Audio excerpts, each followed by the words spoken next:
রাজধানীর বিভিন্ন বেসরকারি হাসপাতাল পরিদর্শনে গিয়ে বেহাল দশা দেখলেন স্বাস্থ্যমন্ত্রী।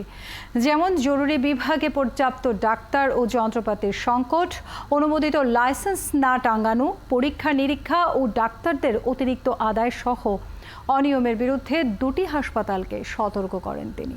আরও জানাচ্ছেন ডলার মেহেদি। মিরপুর ইসলামী ব্যাংক কার্ডিয়াক সেন্টারে হঠাৎ স্বাস্থ্যমন্ত্রী। জরুরি বিভাগে ধরা পড়ে বেশ কিছু অসঙ্গতি। ছিল না পর্যাপ্ত ডাক্তার, যন্ত্রপাতিরও অভাব। যেমন হার্টের রোগীদের জরুরি পরীক্ষার জন্য এই বিভাগে থাকার কথা পোর্টেবল ইকো মেশিন। অনুমতি ছিল 50 বেডের, কিন্তু রাখা হয়েছে 60 বেডের ব্যবস্থা। স্বাস্থ্য অধিদপ্তরের নির্দেশনা মতে অনুমোদনের লাইসেন্স ও একজন তথ্য কর্মকর্তার ছবি সহ যোগাযোগের ফোন নাম্বার টানানোর কথা থাকলেও সেটি ছিল না। এইসব সংশোধনের জন্য প্রতিষ্ঠানটিকে 7 দিনের সময় দিয়ে সতর্ক করেন স্বাস্থ্যমন্ত্রী। ইমার্জেন্সিটাকে আরও স্মার্ট করার জন্য, কারণ আমি ইমার্জেন্সি থেকে বুঝলাম যে ইমার্জেন্সিতে আসলে কার্ডিয়াক রোগী তো 1 মিনিটও সময় দিবে না, সুতরাং সেখানে সবসময়ের জন্য একটা ভালো ব্যবস্থা থাকে, সেটা আমি ওনাদেরকে বলে গেছি, ওনাদেরকে সময় দিছি।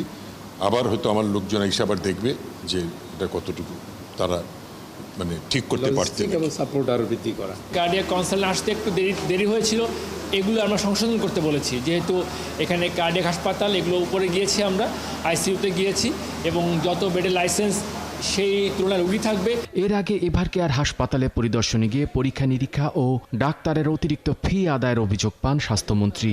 রোগীদের সাথেও কথা বলেন তিনি। যে স্বাস্থ্য সুরক্ষা আইন যেটা করতে যাচ্ছি, ওর মধ্যে আমরা একটা কোনো রকম মানে এই ব্যয় নিয়ে কিছু করা যায় কিনা, এই কথা আমি জানি।